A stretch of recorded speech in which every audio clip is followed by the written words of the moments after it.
ഭൗതിക സൗകര്യങ്ങൾ വർദ്ധിപ്പിക്കാൻ ഓരോ പേര് പറഞ്ഞ് കോടികൾ പിരിച്ചെടുക്കുക എന്നത് പല സംഘടനകളിലും ഇന്ന് കാണപ്പെടുന്ന ഒരു പ്രവണതയാണ്. പാവപ്പെട്ടവന് 10 രൂപ കൊടുക്കാത്തവർ പോലും ഇത്തരം ഫണ്ടിലേക്ക് ആയിരങ്ങളും പതിനായിരങ്ങളുമാണ് നൽകുന്നത്.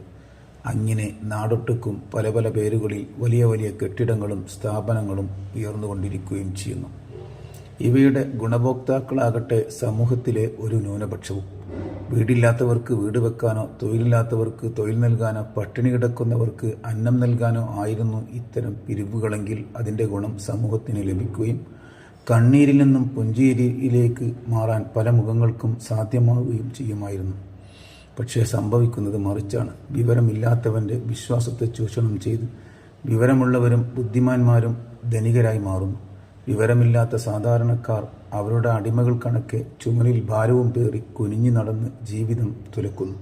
അവസാനം ഇഹവും പരവും നഷ്ടപ്പെട്ടവരായി അന്ത്യശ്വാസം വലിക്കുന്നു.